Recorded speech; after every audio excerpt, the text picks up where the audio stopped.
Hola, muy buenas tardes. Un gusto ver aquí a varias caras y fotos conocidas. Yo soy Carmen Gil. Quiero darles la bienvenida a esta semana de charlas abiertas, de clases abiertas, que empezamos pues hace ya varios meses, desde marzo que nos mandaron a la casa. Y esta semana tenemos un ciclo especial de voltaje, Salón de Arte y Tecnología. Yo hago la curaduría de voltaje, trabajamos en este equipo varias personas, pero en especial pues quiero contarles cómo funciona voltaje. El director es Juan Ricardo Rincón, arquitecto, hacemos la co-curaduría, y también Laura Palma, que hace, digamos, todo el trabajo de producción. Entonces, muchas gracias a todos y al equipo de la facultad, a Luis Antonio Silva, por abrir estos espacios, y pues un saludo a todos los que están acá. Un gusto verlos y verlas. La idea de esta semana de charlas es reflexionar en torno a tres temas que son los que, digamos, nos reúnen en voltaje, que son arte, ciencia y tecnología.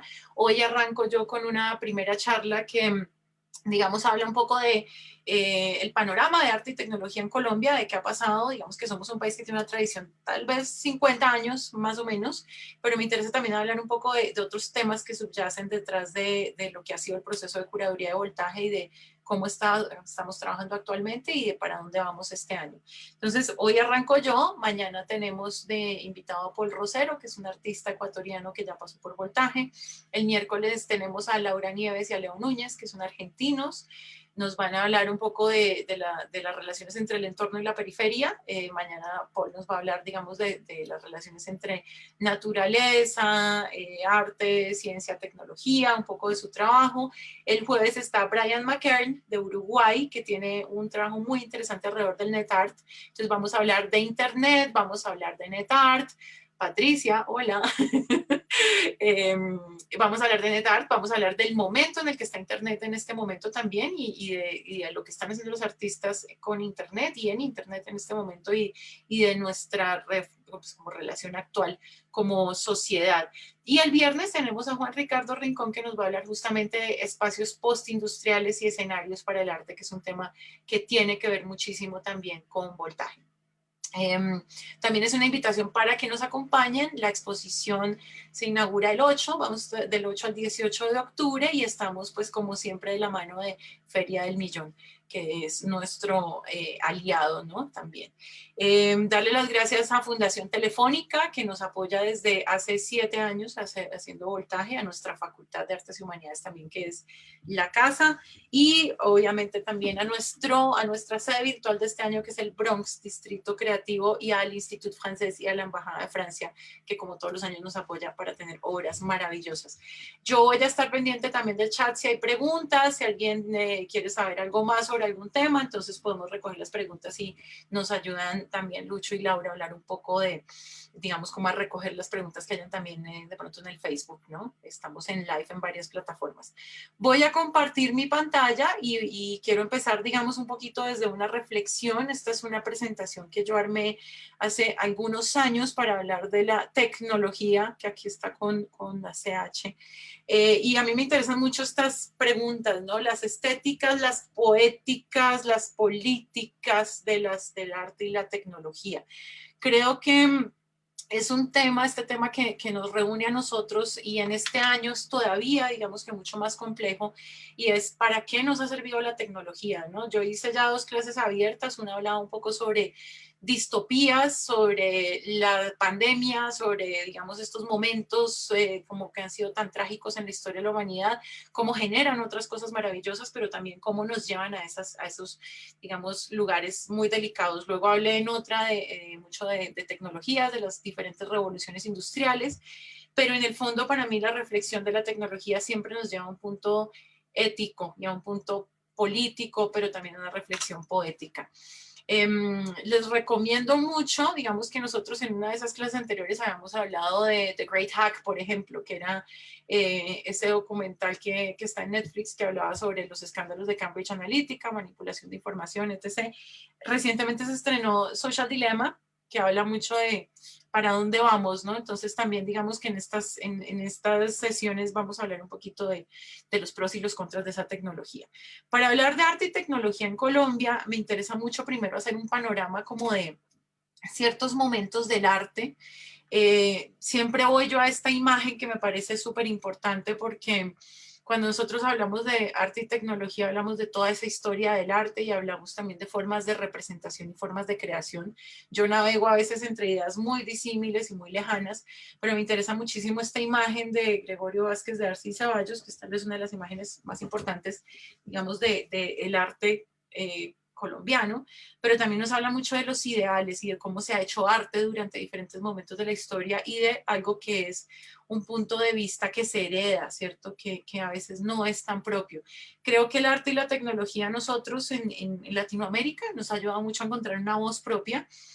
Muchos tipos de arte se han centrado en buscar esa voz propia, otros se han dedicado a heredar tal vez y a tratar de hacer algo a partir de eso, ¿no? Empiezo con esta imagen porque me parece que es una imagen que nos habla de lo múltiple también, es una imagen obviamente religiosa, es la imagen de la Trinidad, pero es una imagen que hereda una tradición europea, ¿no? Es una tradición colonial y eso tiene que ver con los discursos coloniales, ¿no? Arce es uno de sus pintores muy destacados de la colonia. Pero me interesa también esa visión de la Trinidad, ¿no? Cómo de pronto hay una forma de pensar la multiplicidad ahí.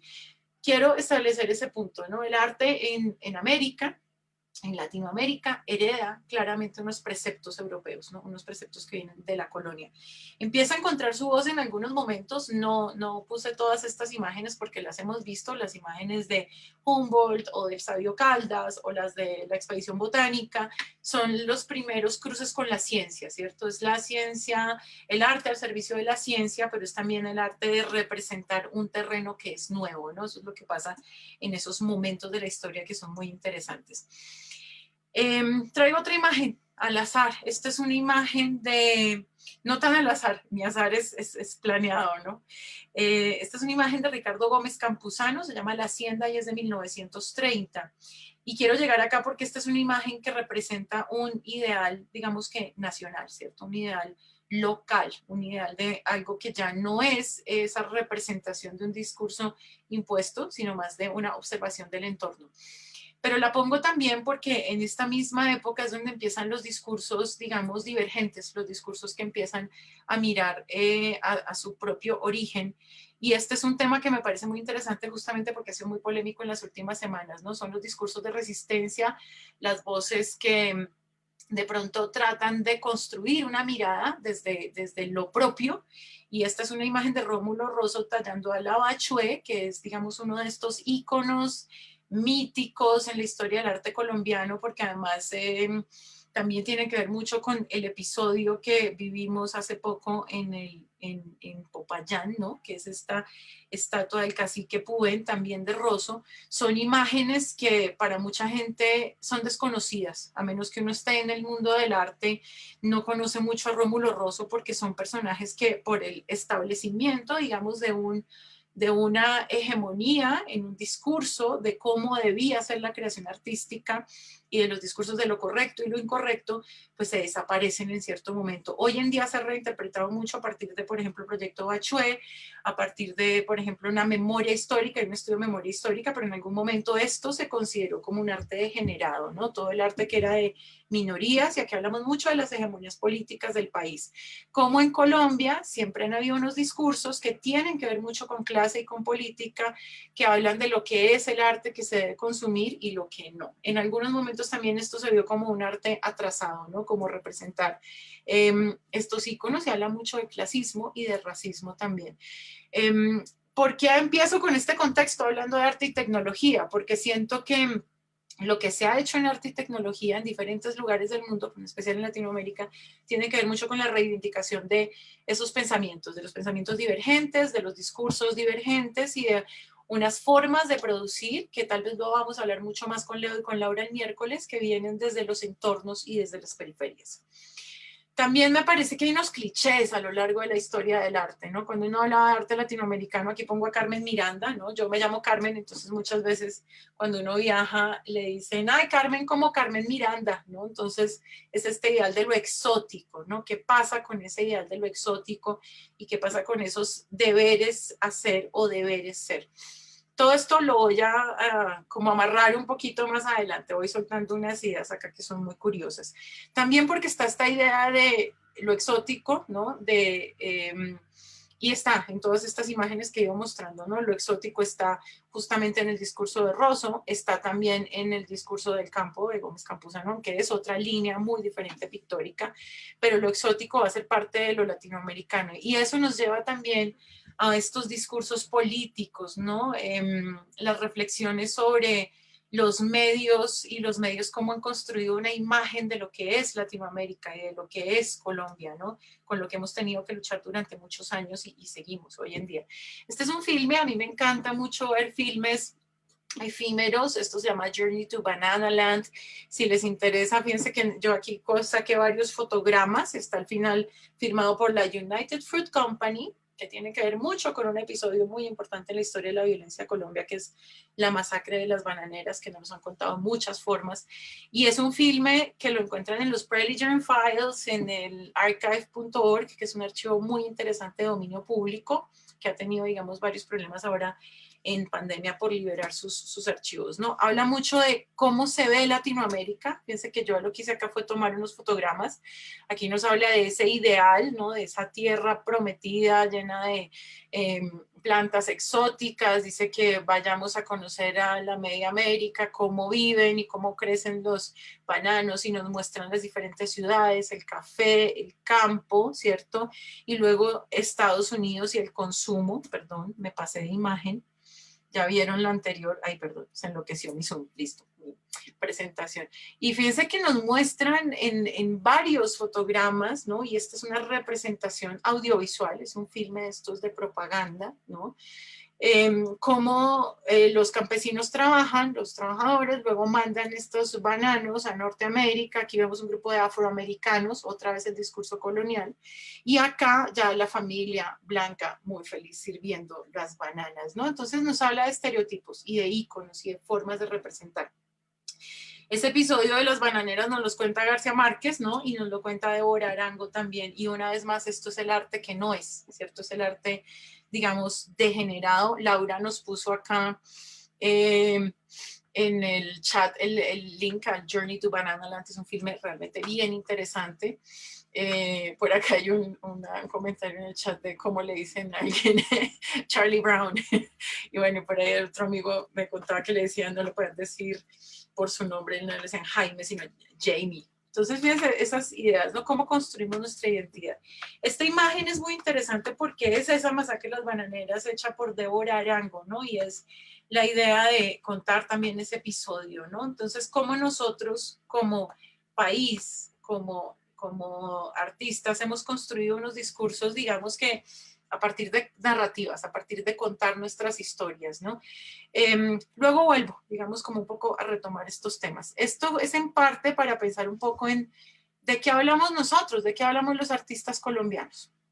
Hago un fast forward a dos artistas también muy desconocidas y muy rechazadas, y tal vez las dos primeras que trabajaron estos cruces entre arte y tecnología en Colombia, dos mujeres rebeldes, hoy en día muy, muy valoradas, afortunadamente. Felisa Burstyn, escultora, que trabajó siempre con chatarra y con máquinas, con materiales no nobles, ¿cierto? Fíjense que hay toda una tradición de los materiales nobles en el arte, hasta que llegan esos movimientos como Fluxus, como el pop art, que empiezan a hablar, digamos, de otras dinámicas y otras prácticas, ¿no?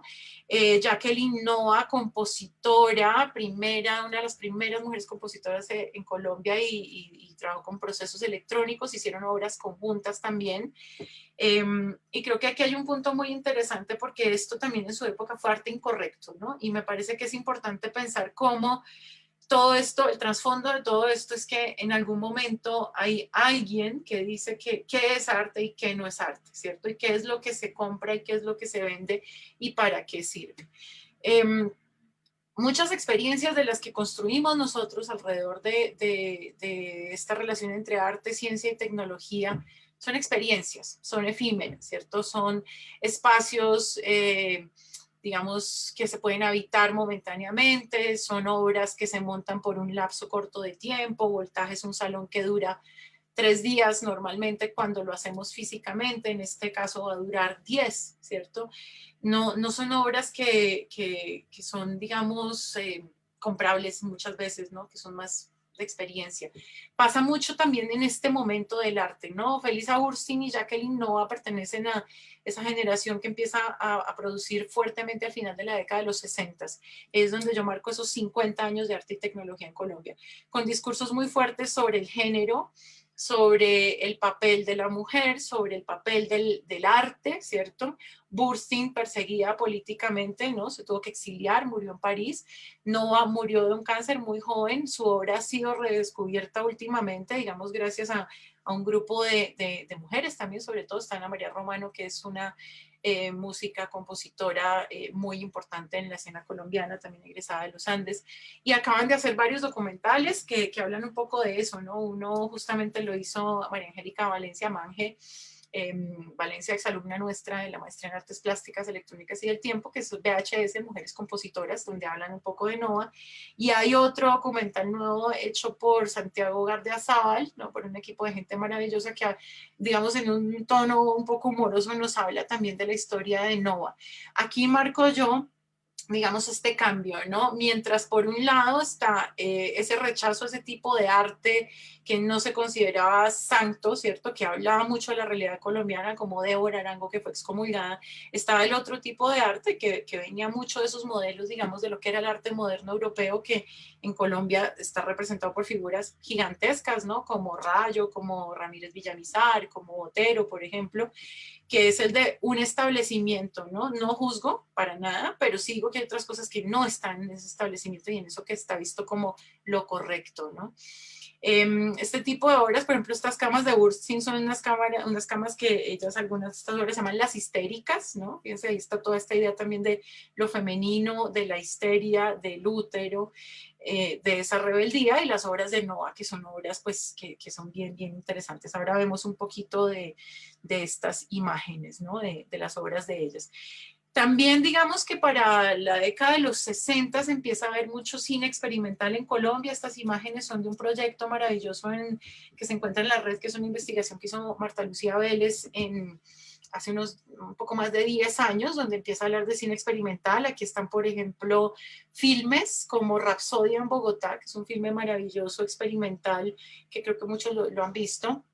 Hay unos filmes de Enrique Grau también, pero en especial hay uno muy interesante que es este, que es Asilef, de Luis Ernesto Arocha, que utiliza imágenes de Burstyn también, ¿no? Digamos que ahí es cine experimental, también tiene que ver mucho con esa idea del fluxus y de los movimientos que trabajaron, imagen en movimiento, ¿no? Donde las artes empiezan a ser artes del tiempo y a hacer, digamos, también esta relación con temporalidades.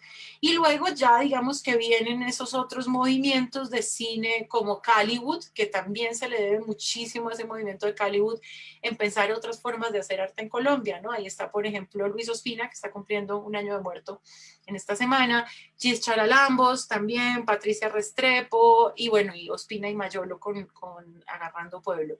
También empiezan a aparecer las primeras como colectivas, ¿no? Los primeros colectivos artísticos. Está Ciudad Solar, que es el proyecto justamente que se conforma en Cali en la década del 70 para pensar arte, impacto social y comunidad, ¿no? Digamos que también es una ruptura muy grande con el sistema de galería y de museo tradicional, ¿no? Entonces creo que ahí hay todo un trabajo muy interesante por pensar también cuál es el papel del arte en el momento de la sociedad y en su espacio social. En el chat Laura nos puso compositores reverberantes, VHS, y yo ya les voy a mostrar un fragmento de algunas de los videos. También, bueno, este es el proyecto de La Diferencia, Artes Electrónicas en Colombia, está alojado en la Biblioteca Nacional y ahí encuentran, digamos que este es un trabajo que hizo Marta Lucía súper interesante para entender un poco esto. Voy a cambiar de pantalla para mostrarles un poco del trabajo de Nova, que me parece interesante que le echemos una mirada o una escuchadita breve en este momento. Normalmente pues no soy muy partidaria de que oigamos mucho porque a veces si no tenemos buena conexión pues podemos tener, digamos, algunos delays. Pero este es un fragmento, se llama Compositores Colombianos, ya les dejo este link en el chat. Y justamente aquí nos hablan de Nova, es una video de 5 minutos, pero les voy a dejar un fragmentito solamente como para verlo un poco. Es bien divertido también cómo lo construyen. Y ella empieza a concebir la música más allá de las partituras, lo que alimenta aún más su curiosidad, que la llevaría a descubrir un nuevo universo sonoro, el sonido desde la perspectiva del caos, el caos y el orden como arte sin forma. Jacqueline intuyó que desde las máquinas saldrían todos los sonidos del mundo. En realidad yo considero que el medio electrónico puede ofrecer grandes posibilidades para la creación musical contemporánea. Tiene grandes posibilidades de expresión, creo yo, y además siempre me he interesado por investigar el más allá del sonido. Sonidos de la tierra que rugen desde el interior de la síntesis modular. Los cantos de los pájaros mezclados con los cantos aborígenes. Uno de los últimos recuerdos de Jacqueline Nova resulta patético y revelador. En el mes de febrero de 1975, el pianista Carol Bermúdez dirigió en el Auditorio León de Grave el estreno de Homenaje a Cátulo, 1972, obra basada en textos del poeta latino, en la cual una cinta magnetofónica está ligada a percusiones y voces habladas. A pesar de los intensos dolores que habían terminado por minar su salud, la autora asistió a los ensayos y esa noche manipuló grabadoras desde el fondo del escenario. Al final, entre la ovación del público de estudiantes, Jacqueline Nova aparecía encorvada sobre sí misma, extremadamente delgada, con los rasgos aguzados por la enfermedad, haciendo frente a su único y verdadero compromiso, la creación musical. ¿Y tú? Bueno, este es, como les digo, un documento bellísimo, recién publicado, ¿no? Septiembre 6 de 2020, ya les pongo el enlace acá. Y creo que es también una forma muy interesante de pensar, ¿no? Cómo se ha visto este arte que no es hecho, digamos, con estos fines de coleccionismo, ¿ves? O de exhibición tradicional, en esos circuitos tradicionales. Siempre estamos hablando de que hay unos rechazos, siempre estamos hablando de que hay un juzgamiento. Y creo que también un poco lo que ha pasado en Colombia es que se ha vuelto el reflejo, digamos, de gente divergente, ¿no? De gente que piensa con otras formas, digamos, de pensar. De la diferencia, quisiera mostrarles, bueno, ahí está el proyecto, el enlace web, ahora se los pongo. De la diferencia quisiera que viéramos de pronto un par de filmes que son muy interesantes. De pronto sí, Charlie no hay, se me late que Jacqueline era familiar mía, seguramente. Listo. Esperen un segundo que aquí está la famosa rotación. Bueno, si no me voy directamente a la página de la diferencia, que la tengo aquí abierta. Este es un proyecto súper interesante. Está hecho de 2009 a 2014. Y bueno, es un proyecto dirigido por Marta Lucía Vélez, que también hace parte, digamos, de esta generación de la historia de los medios en Colombia, investigadora, artista maravillosa. Y lo que hace acá es dividirlo en varias secciones. Primero nos habla de esta presentación, luego habla de cine experimental, que es todo esto que les cuento yo, digamos, originalmente. Aquí podemos ver un fragmento de Asilev, de Arocha, que es un filme. Voy a ponerlo un poquito en mudo y a ver si no sé si lo podemos ver en pantalla más grande. Está hecho a partir de esculturas de Burstyn, pero bueno, lo tengo en el otro lado, digamos, un poco más con mejor calidad. Y acá hay otros filmes, ¿no? Agarrando Pueblo, famosísimo, Angelita y Miguel Ángel de Luis Ospina. Todo esto está hecho en formatos que eran los formatos de televisión de la época, ¿no? Umatic, Super 8. etc. Y luego, bueno, viene Charalambos, que es uno de los investigadores también más interesantes y artistas de toda esa historia del videoarte en Colombia. Les recomiendo esta investigación que se llama La historia del videoarte en Colombia. Aquí les puedo poner en el chat también los enlaces. Aquí está el de Nova que acabamos de ver, por si quieren, digamos, darle una mirada posteriormente. Entonces, digamos que hay toda una generación que en los 70s ya empieza a utilizar estos medios, ¿no? Y estas formas, digamos, de creación. Un segundo que no sé qué le pasó, obviamente, tenía que fallar. Ya un first quit acá. para un momento la compartida de la pantalla. Ustedes saben que la tecnología siempre, en casa de herrero, asado de palo, obviamente algo tenía que fallar, pero mientras les voy contando un poquito, mientras vuelvo a organizar la presentación, digamos que la división que se podría hacer se da en varios momentos, ¿no? Al igual que en la historia de la tecnología, como se puede ver en cualquier lugar del mundo y en cualquiera de los lugares donde se han creado, se viene primero de las primeras tecnologías que son las fotoquímicas, ¿no? Todo lo que es fotografía y cine, a algo que es el cine experimental. Ahí estaría toda esa tradición de Duchamp, por ejemplo, de Dada y del performance y de las acciones físicas, ¿no? En este caso en Colombia no va a pasar para nada en la misma época, ¿no? Empieza a pasar justamente en los 60s. Luego viene el otro soporte que es el soporte electromagnético, todo lo que es ese video de cinta, que es el de la década de los 70s, y ya en los 90s llegan esas tecnologías digitales, ¿no? Y electrónicas. Entonces digamos que son como esos tres momentos que se ven a lo largo de esa historia de las diferentes tecnologías. Hoy hablamos de que estamos en una era post-digital, ¿no? Digamos que ya, por ejemplo, nosotros hablamos de postfotografía en una de estas clases que hice yo hace unas semanas, ¿no? ¿En qué momento estamos y cómo estamos produciendo hoy? Listo, ya volvió mi presentación, entonces ya vuelvo a compartir yo acá. Y volvemos un poquito a ver, digamos, como estas imágenes. Aquí les quiero mostrar algunos experimentos, por ejemplo, cuando ya hay este cambio, ¿no? Empiezan a aparecer otros artistas como Rodrigo Castaño, que tuvo un momento muy interesante en la historia, digamos, del video experimental, hijo de Gloria Valencia de Castaño y de Álvaro Castaño Castillo, hizo después cine, ¿no? Digamos que tuvo una época muy interesante, esto también lo pueden ver en la diferencia, en el que hay un trabajo a partir de ese soporte electromagnético, ¿no? Donde hay distorsiones, donde hay trabajos, digamos, de color, de manipulación, de edición y un poco de ironía. Y ahí también en ese momento aparece otra de las figuras más importantes, que es José Alejandro Restrepo, ¿no? Digamos que ya principios, mediados de los 80 va a marcar esa otra línea muy interesante, y además un paso hacia la instalación, ¿no? Hacia la instalación audiovisual.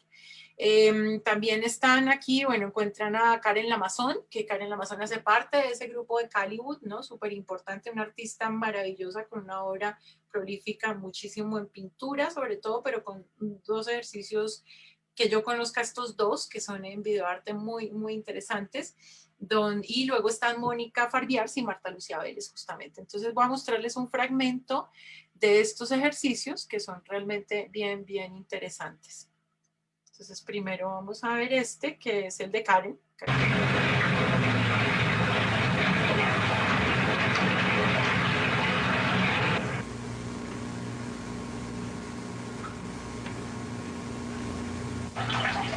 Y hay una que se apaga y se prende.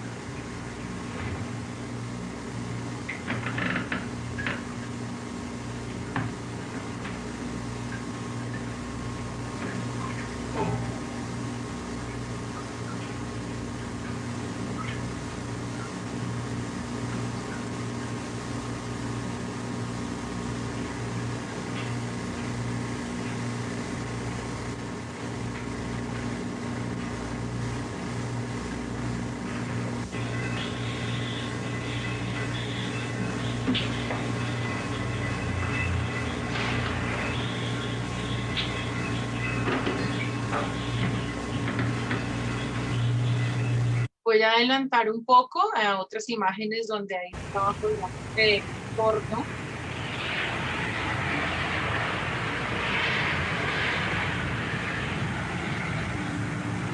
Y luego también hay un trabajo, digamos, de puerta.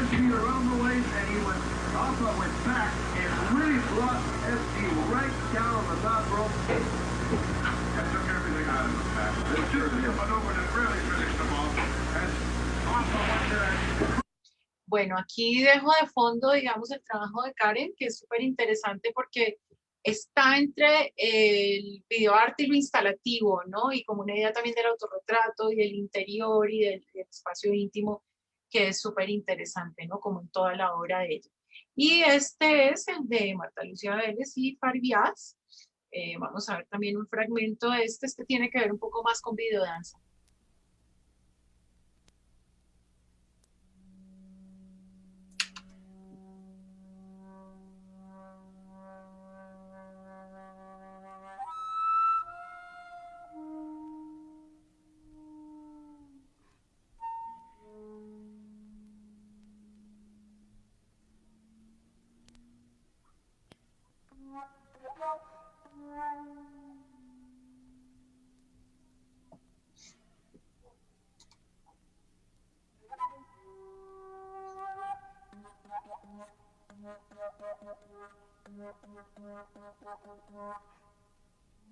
Perdón. Acá dejo de fondo, con el audio un poquito más bajito.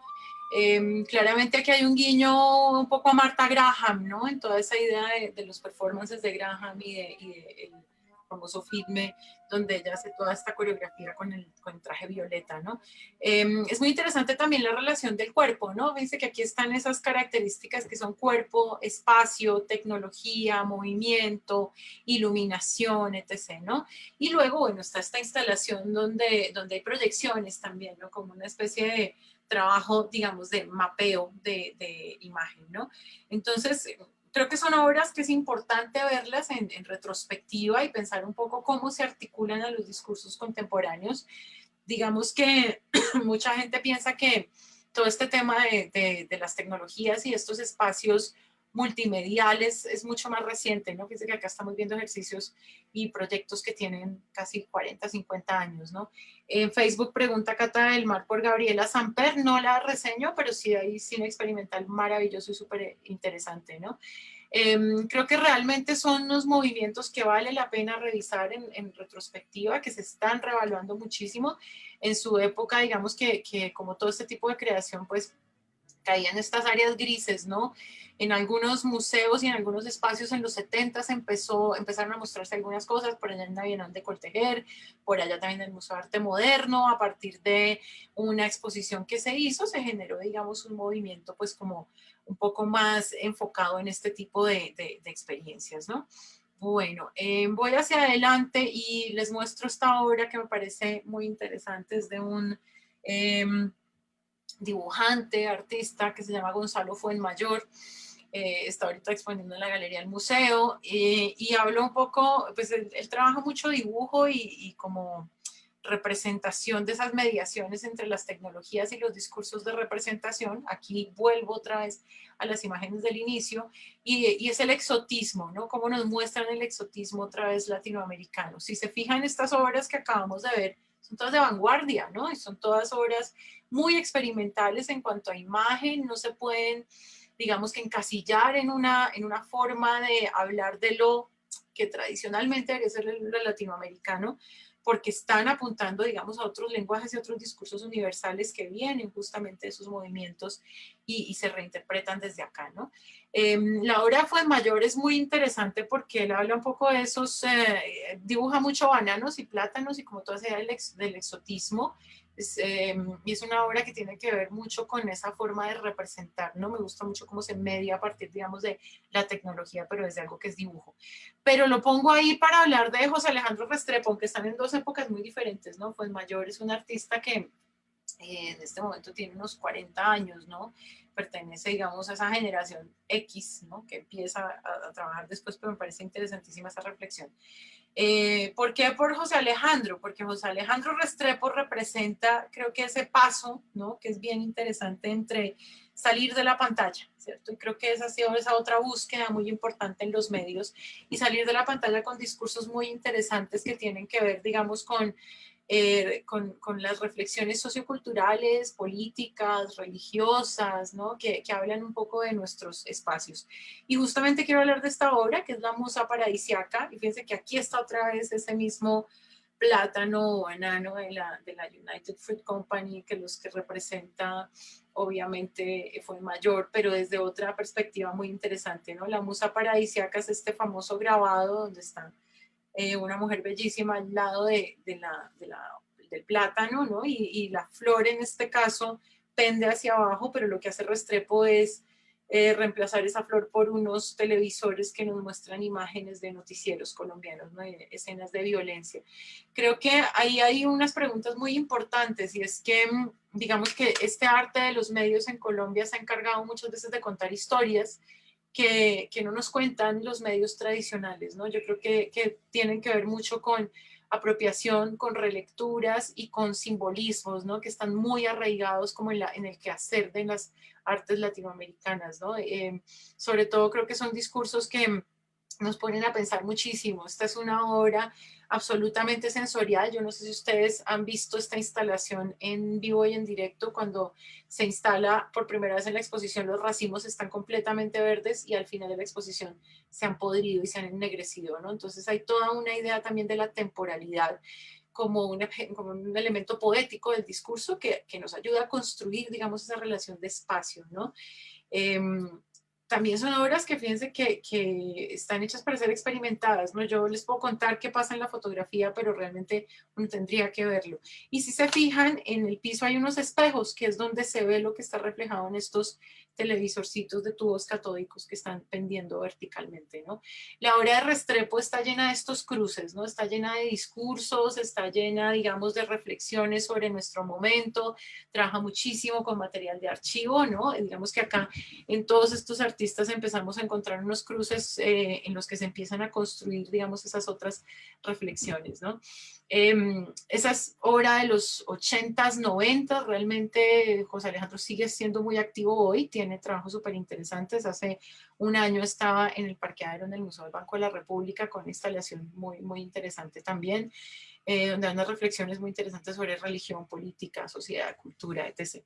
Y bueno, estas otras, como el Paso del Quindío, ¿no? También que hablan mucho de geografía, de memoria y de historia. Digamos que a mí me interesa mucho esa reflexión. Aquí hay un trabajo también de María Teresa Hincapié, que hace parte muchísimo de esa generación que empezó a mezclar performance con imagen, ¿no? También hay una cosa de acción y temporalidad en todos estos artistas. Y digamos que la otra muy grande es Clemencia Echeverry, que también tuvo su retrospectiva el año pasado, Liminal. Y algunas imágenes, digamos, de ella son muy interesantes porque también nos llevan, toda su obra es realmente muy rica. En la página del Banco de la República están digamos, varios clips que nos dan cuenta un poco de la retrospectiva. Trabaja mucho multicanal, multipantallas, espacios inmersivos, narrativas específicas sobre digamos, nuestro contexto histórico, violencia, desaparición, olvido, tal vez memoria, ¿no? Entonces, creo que son constantes muy importantes. Quiero hacer énfasis un poco en esto porque, digamos que yo voy mucho a veces a congresos y hago estas presentaciones y alguna vez me hicieron un comentario que me pareció muy, muy violento y era que un curador francés decía que los discursos del arte latinoamericano eran muy cliché, que siempre hablábamos de lo mismo, mientras que los de ellos eran unos discursos que tenían que ver mucho más, digamos, con técnicas y con superar lo narrativo y, digamos, como toda esta idea de lo histórico y de la memoria para llegar a otros puntos, ¿no? Y yo creo que ahí es donde está el gran problema que mencionaba al principio, ¿no? Las formas correctas y las no correctas de hacer arte, los discursos totalitarios, los discursos que tienen que ver con cómo debemos contar nuestras historias, ¿no? Fíjense que nosotros seguimos en una eterna espiral de tener que contar qué es lo que está pasando, ¿no? Y de afrontar tal vez un papel como artistas o como curadores o como académicos en los que esas narrativas siguen siendo importantes, ¿no? Siguen siendo importantes justamente porque estamos en un momento donde estamos hablando de una posthistoria o de una historia ficticia que está siendo contada por otros métodos donde el papel de la academia y el papel del conocimiento se subvaloran. Entonces creo que es importante pensarlo desde sus puntos de vista. Estas obras de Clemencia son realmente súper interesantes. Por acá se me quedó Blade Runner de mi clase anterior, disculpas. Pero por ejemplo aquí está, digamos que si ven la historia del videoarte, este trabajo de Charalambos es muy interesante porque empieza con esto, ¿no? Con una cita de Bill Viola donde dice que el video sea la única forma artística en tener una historia antes de tener una historia. El hecho de que la historia del video haya sido encarada con el tipo de narración, con lo que ha sido el resultado directo de una jerarquía de significaciones determinada y se diferencia de muchas historias convencionales tan solo por el hecho de que la han escrito activamente muchos de sus personajes, incluso en la misma medida en que participaban de ella. Esto es de Marita Sturken. Aquí nos habla mucho de eso, ¿no? De esos momentos de la primera Bienal de Arte de Cortejer en Medellín, de la Bienal de Videoarte del MAM, de los experimentos del Colombo Americano y de los primeros proyectos, ¿no? También está, digamos, como toda esta idea de los 80s, cuando estos artistas empezaron a construir estos trabajos muy interesantes, ¿no? Entonces, si les interesa, digamos, como esa historia antigua, ahí está, por ejemplo, Ricardo Restrepo, Rodrigo Castaño, el que yo les estaba hablando, el mismo G. Charalambos, ahí está María Teresa Hincapié, donde hay toda una reflexión muy interesante, digamos, de lo local y lo universal, desde una estética que se va, digamos, generando. Aquí está lo de Clemencia Echeverry, aquí está parte de Liminal también, es toda la retrospectiva. Ella empieza en la escultura y después sigue hacia el video. Voy a mostrar un fragmento de este trabajo, no muy extenso. Arrancar por acá.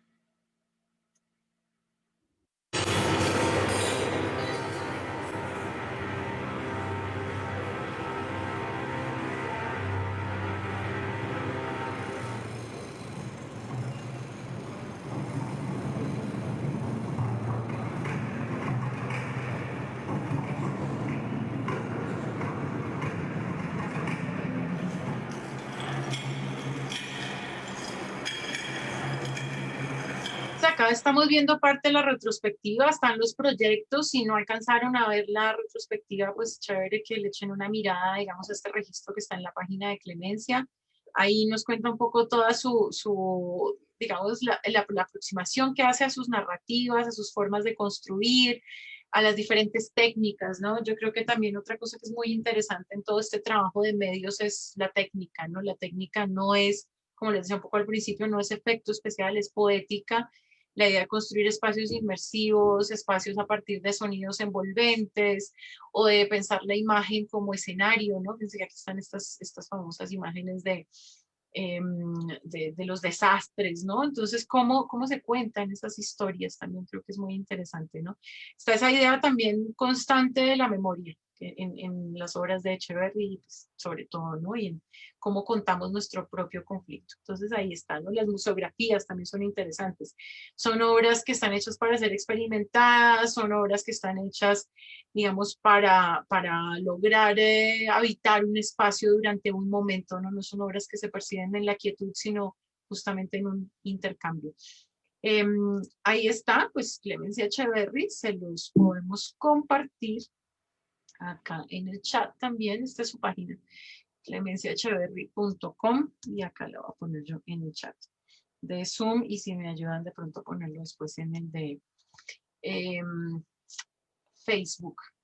Listo. Bueno, ya como para ir cerrando un poquito esta parte de esta historia, me voy, digamos, como a unos momentos más cercanos cuando empiezan las tecnologías electrónicas. Acá me voy a ir a estos espacios muy interesantes que fueron fundamentales en la historia de Colombia y para mi generación sobre todo. Esto fue el Festival Franco-Latino de Videoarte, que sucedió, digamos, a principios y mediados de los 90. Era un espacio, digamos, que se sucedía en la Biblioteca Luis Ángel Arango, patrocinado por la Embajada de Francia y el Instituto Francés.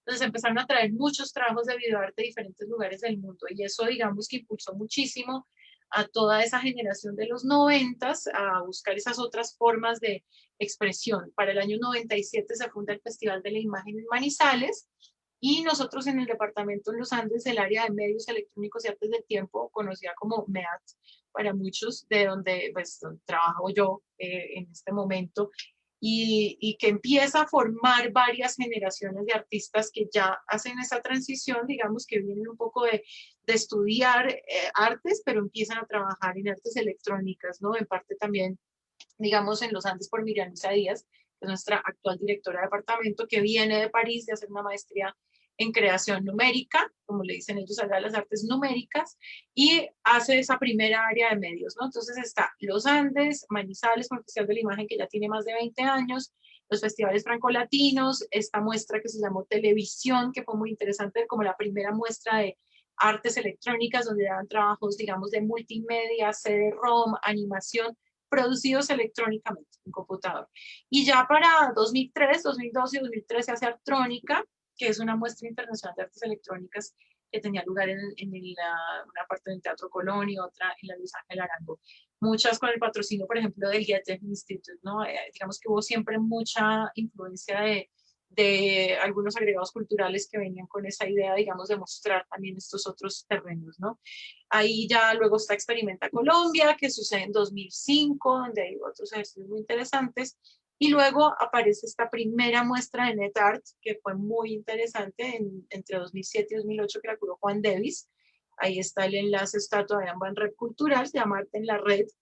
Y ahí digamos que se empiezan a ver los primeros trabajos de net art de los 90, ¿no? Obras hechas exclusivamente para Internet. De esto estaremos hablando más a fondo con Brian el jueves, con Brian McCarran, que tiene un archivo maravilloso que se llama el Database del Net Art latinoamericano.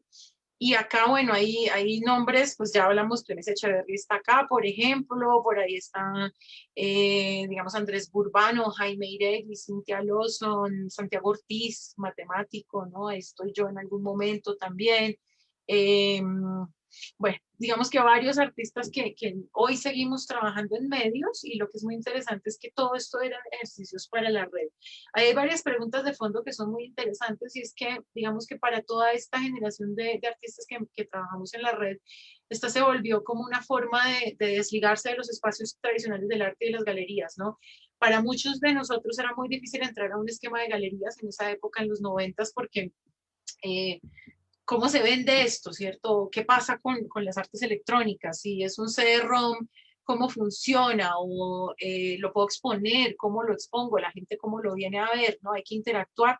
Entonces, digamos que la red se volvió un espacio de rebeldía, ¿no? Como una gran galería virtual que nos daba la posibilidad de llegar a cualquier lugar. Muy utópica la visión, hoy en día uno la ve muy ingenua y muy romántica, porque Internet es otra cosa, completamente diferente. Pero también creo que surgió toda una generación que afrontó la tecnología desde todos los ángulos, de saber programar, hacer, compartir, etc. Y posteriormente, digamos que después está todo este mundo del net art, ya vienen otras búsquedas por empezar a salir. Aquí yo empiezo a hablar de mi caso en especial para llegar a Voltaje. Para el año 2011 nos invitan a hacer una muestra digamos, urbana. A mí se me ocurre hacer un festival de mapping. Es mi primera curaduría. Yo realmente soy artista, terminé siendo curadora por accidente, siempre lo digo, en parte por este ejercicio de Electrópolis, y lo que hicimos fue un festival de mapping en Lourdes, donde yo invité a 6 artistas: Santiago Echeverry, Jimena Díaz, Ricardo Arias, se me olvida quién más estaba ahí en esa época, hacer intervenciones en Lourdes. Digamos que ahí, bueno, hay unos videos, yo les puedo poner los enlaces aquí en el chat por si quieren ver algo. Realmente es un festival de mapping donde se montó una estructura gigante de scaffold o andamio enfrentada a la iglesia, y luego se hizo otro mapping en la iglesia, y la idea era contar episodios de la historia de Bogotá. Por un lado, digamos que nos interesa mucho, yo creo que el arte y la tecnología tiene eso de lo participativo, ¿no? Que está dirigida a un público mucho más abierto que el especializado que normalmente iba a las galerías de arte antes, aunque esto ha cambiado mucho en los últimos 20 años. Internet permitía eso, el mapping permitía un museo al aire libre, ¿no? Para todo el mundo, gratuito prácticamente. Entonces, digamos que ahí fue donde empezamos nosotros a trabajar con esto, también desde la universidad. Y posteriormente, ya para el año 2014, hicimos Voltaje. Me invitó Juan Ricardo Rincón, que había estudiado conmigo, había sido alumno en la maestría en creación multimedia, venía con un trabajo de arquitectura maravilloso ya, y aquí ya les muestro un poco de qué pasó con Voltaje. Esta es la sede que fue de Voltaje durante 5 años, que fue el Centro Creativo Textura en la zona industrial. Originalmente era una fábrica textil. Juan Ricardo les va a hablar mucho más el viernes de estos procesos que son, digamos, de reestructuración o de relectura urbana. Era una antigua fábrica que tenía que o demolerse o redestinarse. Él le propuso a los dueños hacer esta intervención. El diseño es de Taller Paralelo Arquitectos, y se convirtió en un espacio muy interesante que le cambió, digamos, la cara al sector también, ¿no? Originalmente era como esta estructura que vende ladrillo aquí hacia la derecha, y después se hizo todo este trabajo, digamos, de reinvención del espacio. Ahí funcionamos, como les digo, durante 5 años. Este es también hecho por el taller de Juan, por Taller Paralelo. Y son intervenciones efímeras en las que tratamos de construir espacios para que la gente se acerque al arte. El primer año éramos 12 artistas, todos colombianos, no teníamos todavía patrocinio internacional, nadie nos creía mucho.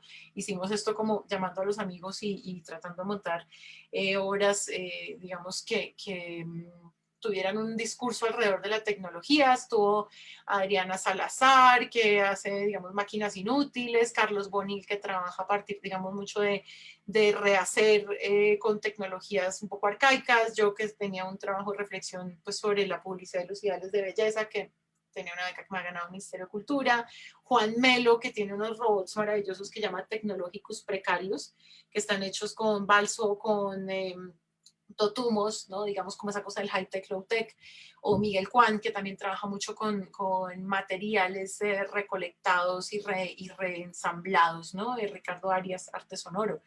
Y digamos que ya para el segundo año empezamos a tener invitados especiales, proyectos de grado de estudiantes nuestros. Este es Luis Antonio Silva, que nos está acompañando aquí en la transmisión, su proyecto de grado.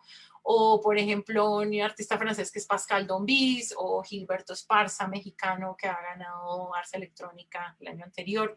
Entonces, digamos que empezamos un poco a pensar también las formas de expandir esto, ¿no? Como experiencias fue muy interesante el primer año, digamos que la gente, con nosotros estamos en asocio con la Feria del Millón, mucha gente decía, no, pues es que esta arte con máquinas no me interesa tanto, y después empezaron a ir y acercarse y a preguntar por las obras. Voltaje no tiene una, digamos, como una pregunta curatorial cada año. Lo que me interesa a mí encontrar en las obras es reflexiones muy interesantes. Por ejemplo, esta es de Santiago Ortiz, matemático, mapea conversaciones en Twitter y uno empieza a ver intereses, conexiones entre diferentes personas y lo que hace es visualización de datos, que nos habla mucho de otros discursos. Alba Triana acá construye una obra que es bellísima, se llama Música atada a una cuerda, que es una vibración donde se visualiza prácticamente el sonido, o Jorge Vaca, que esta es una obra que es la Constitución de Colombia, que se escribe y se raya y se escribe y se raya hasta que se rompe completamente, ¿no? Digamos que la reflexión de todas las obras es muy interesante en lo conceptual. Todos los años me interesa mucho, y a todo el equipo nos interesa mucho, obras que tienen algo que decir, ¿no? Por ejemplo, hemos tenido obras sobre memoria, obras sobre el rol de lo femenino, obras que hablan de política, obras que hablan de memoria. Esta, por ejemplo, es de Juan Camilo González, es el mapa de la violencia en Colombia, toma datos del Observatorio de Violencia y habla, por ejemplo, de voladuras de oleoductos y las empieza a mapear con visualización de datos. Aquí uno empieza a ver como un mapa de Colombia desangrándose en petróleo, tal vez, ¿no? Es una reflexión, digamos, muy poética y muy interesante.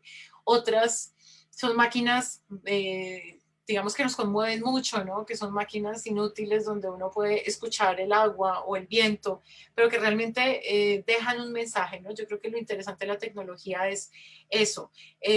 Como concepto curatorial también nos interesa toda la tecnología, análoga, digital, de punta, anterior, reinterpretaciones, digamos que nos interesa que convivan todos esos universos y la relación con el espectador y el espacio. Digamos que son obras, por ejemplo, esta es una obra de Carol Sabadini, que es una artista colombiana que nos habla aquí de la memoria. Es una mesa de fotografías que aparecen y desaparecen. Es como el archivo de su familia, ¿no? Entonces es, digamos que toda una tecnología de un papel termosensible que cuando se enfría pues aparece y cuando se calienta se desaparecen las imágenes. También tenemos, por ejemplo, esta es Laura Colmenares, una artista colombiana que en Bélgica hace muchos años. Es una obra que habla del fracking, del agua, y el usuario tiene que mover estas llaves y va modificando los videos, ¿no?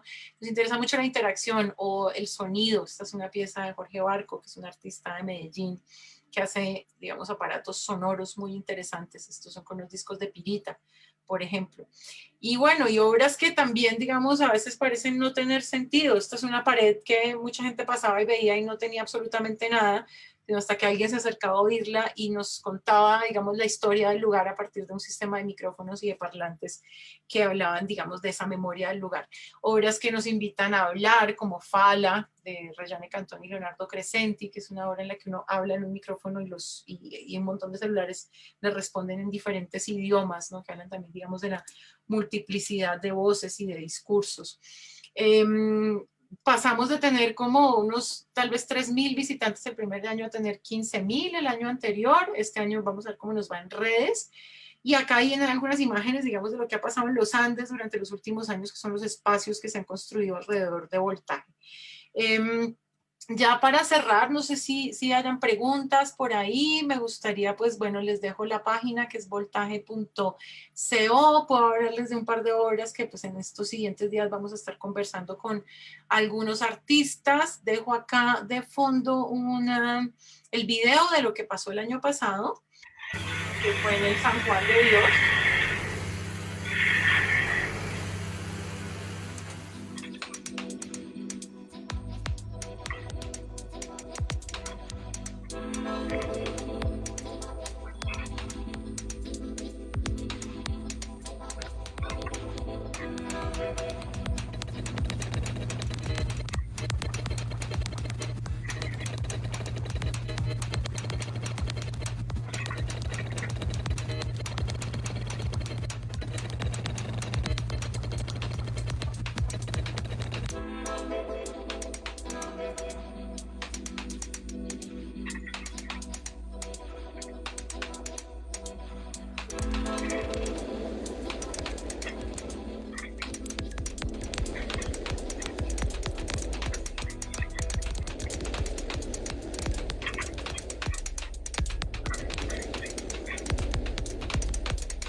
Bueno, ahí creo que ya Internet está rebelde, pero bueno, ya vimos un poco de qué pasó el año pasado, ¿no? Nos va a hacer falta obviamente el espacio y el público, pero también un poco la idea de hacerlo virtual este año es tener la posibilidad de aproximarnos de otra forma a la arquitectura y a las obras y aprovechar muchísimo este momento, digamos, de la virtualidad.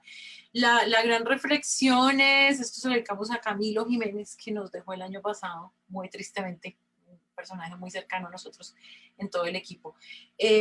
Este año nos vamos para red, ¿no? Digamos que un poco la reflexión al final de esto, para cerrar la charla, es, ya comparto los enlaces por ahí. Me interesa mucho a mí pensar cómo nosotros en arte y tecnología tenemos que inventarnos los espacios, ¿no? Son espacios que no pertenecen a los circuitos tradicionales del arte, que apelan a otro tipo de preguntas y reflexiones, que como les decía hace un rato es arte para ser experimentado, que a veces no se consume, digamos, como se consume tradicionalmente porque no está orientado a objetos, ¿no? Y en la medida en la que no está orientado a objetos, a veces no hace parte de esos circuitos tradicionales y de los mercados, grandes mercados del arte, ¿no? Entonces también es resistencia en eso. Los temas de los que habla a veces no son tan fáciles. Hemos hablado de la muerte, de la violencia, de la memoria, de la pérdida, de la obsolescencia programada. También nos interesa mucho la reflexión de la tecnología sobre la tecnología, ¿no? Del consumo masivo, de una sociedad que está hiperconectada y que apunta hacia eso, pero sin las reflexiones, ¿no? Entonces, sobre todo, creo que lo importante es pensar cómo nosotros como humanos podemos construir cosas con la tecnología y cómo podemos hacer reflexiones desde esa tecnología. En parte es eso también, ¿no? Es pensar en lo que se crea alrededor. Siempre hacemos foros, talleres, trabajos con comunidad. Esta vez, digamos que queremos aprovechar las plataformas para oír un poco más a los artistas, ¿no? Y creo que ahí es donde se generan, digamos, unas interacciones mucho más interesantes. Preguntas en el chat. Entonces, por acá nos dicen,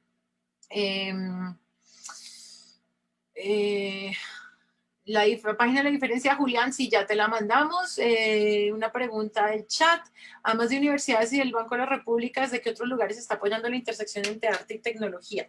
Bueno, esta es una pregunta muy interesante. Aquí en Colombia, las instituciones oficiales lo han apoyado. Digamos que el IDARTES ha tenido una línea muy fuerte de tecnologías, ¿no? Está, por ejemplo, Plataforma, que es el espacio que maneja Andrés García Larrota, que está apoyado por el distrito. Digamos que el distrito y el IDARTES siempre han estado apoyando mucho eso. Hay varios premios que tienen que ver con arte, ciencia y tecnología. Ministerio de Cultura tiene la plataforma de Crea Digital, pero esa está más orientada a desarrollos, no tanto a artes. Sin embargo, sí hay una línea de artes. En Medellín, obviamente, está el Exploratorio de Medellín, que tiene una línea muy fuerte, y Manizales, la Universidad de Caldas, ¿no? Galerías tradicionales, pocas, ¿no? Pocas porque es un tipo de arte que a nosotros siempre nos preguntan en vuelta, ¿esto cómo se compra? O ¿esto cómo se conserva? ¿No? Muy pocas colecciones de arte y tecnología en Colombia. Está una que es la Maraloto de Medellín, que compra más performance, digamos, y hay un coleccionista o dos privados que conservan este tipo de obras. Obviamente Casa Hoffman, claramente Julián, ese es el otro espacio, tal vez una de los pocos espacios. Valenzuela y Kleiner también. Valenzuela ha sido, digamos, el otro lugar donde han tenido, digamos, representación este tipo de artes, ¿no? Y obviamente Arte Cámara también ha empezado muchísimo a trabajar en eso, pero en general el modelo tradicional de galerías de arte no tanto, ¿no? Sobre todo porque es un arte que, pues, no sé, no corresponde a ese sistema de valor de objetos del arte tradicional. Un poco es eso también, ¿no? Si se fijan, en esta semana hablaremos de los discursos, ¿no? Charlie dice, por favor, cuéntanos más acerca de la discusión con el curador europeo que habló de una América Latina cliché en discurso. Me intriga, dado que entiendo que en Europa la memoria manda por cuenta de su historia, sobre todo la reciente.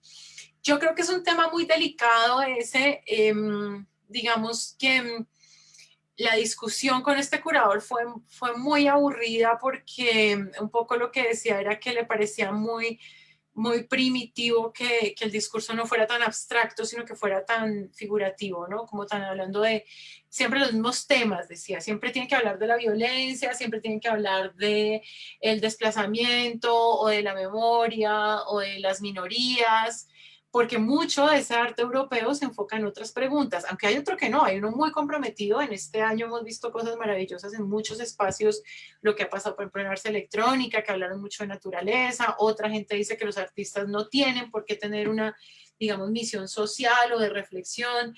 Yo creo que para nosotros en América Latina sí hay una prioridad muy grande y es contar esas historias, ¿no? También, ¿qué pasa? Que muchas veces toda esta idea de la tecnología se queda pensando en los últimos adelantos, ¿no? Y creo que en Colombia han pasado otras cosas, y es que la gente acá tiene que inventarse la tecnología, ¿no? Nosotros trabajamos mucho desde el hacking, desde tecnologías antiguas o desde inventarse cosas, desde presupuestos muy diferentes a los que se tienen en otros países. Entonces también a veces más importante que la tecnología es la narrativa, ¿no? Yo creo que esa es esa pregunta. Digamos que la discusión fue muy molesta, fue un curador, pero representa una línea muy grande de curaduría que habla un poco también de, digamos, yo siento que a veces tiene que ver con alejarse un poco de esos compromisos, ¿no? Entonces me parece que es complejo, porque ¿cómo puede uno juzgar el discurso de alguien, ¿no? Para nosotros también sería muy fácil mostrar desarrollos, ¿no? O mostrar otro tipo de preguntas. Juan Sebastián dice, la cuestión está en la construcción artística en contexto. Claro que sí, ¿no? Y digamos que acá hay preguntas, ¿no? Y hay muchas reflexiones en torno a en qué momento estamos, ¿no? Sobre todo hoy. Entonces también eso es lo que hemos buscado un poco como con todas estas ediciones de Voltaje, y es pensar en la voz de los artistas y en la voz de esas reflexiones que tienden un poco a movernos. No sé qué más, si hay más preguntas.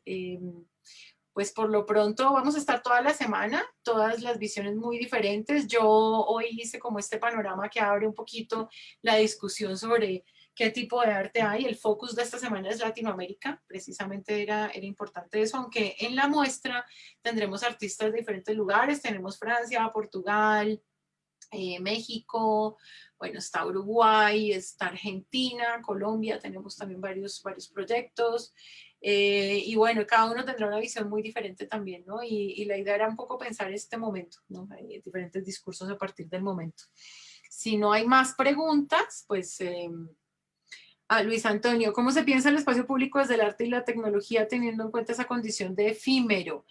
Esa es una pregunta que va a responder mucho más Juan Ricardo el viernes cuando hablemos de las arquitecturas, pero digamos que el espacio público para nosotros ha sido construir esta experiencia donde el público es digamos que masivo, ¿no? Normalmente los espacios de arte y tecnología son especializados para gente que sabe de arte y tecnología o que le gusta esto, que está en la academia, que está en el diseño. Lo que se ha tratado de hacer con Voltaje justamente es abrir el espacio a otras miradas, ¿no?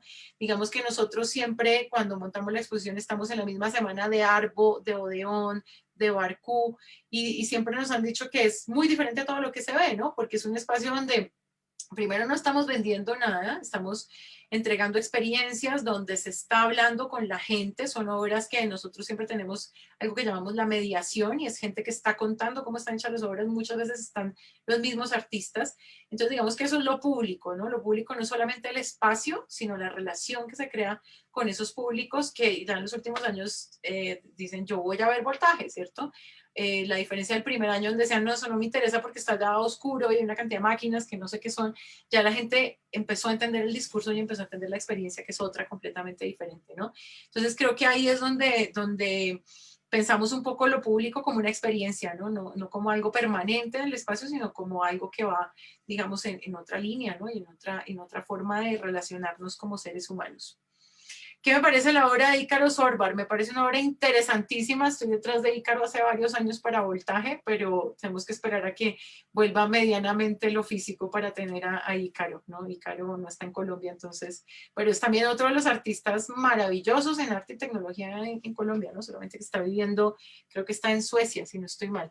Es otro de los que tengo en el lente hace mucho tiempo y con unas reflexiones conceptuales y formales maravillosas, ¿no? Digamos que lo que es sorprendente es que el eje en Latinoamérica, sobre todo, está en México, Colombia, Argentina, Brasil, ¿no? Realmente son los países que más se han enfocado en el trabajo de artes y tecnologías. Venezuela, sobre todo, fue muy importante hace unos años, ¿no? Digamos, sobre todo en la época del arte cinético, ¿no? Pero en digitales no hay mucho ahora, en otros países de Latinoamérica tampoco. El eje ha sido, digamos, como esto, y Colombia, pues es un país en el que hay ya varias generaciones, ¿no? Sobre todo en esto de las artes electrónicas y lo digital. No sé si hayan más preguntas por ahí. Estamos al día, Carmen. Listo. Bueno, entonces muchas gracias y bueno, nos veremos en el resto de la semana. Les compartimos los enlaces. Gracias, Patricia. Gracias a todos por acompañarnos. Y bueno, tenemos toda la semana conversaciones y me parece bonito que sea con artistas latinoamericanos. Y el viernes con Juan Ricardo, arquitecto y cerebro, digamos, de todo este movimiento. Entonces, los esperamos y bueno, muchas gracias por venir, por conectarse y los invitamos desde el 8, estarán los websites andando. Entonces, feliz tarde y que les vaya muy bien. Chao.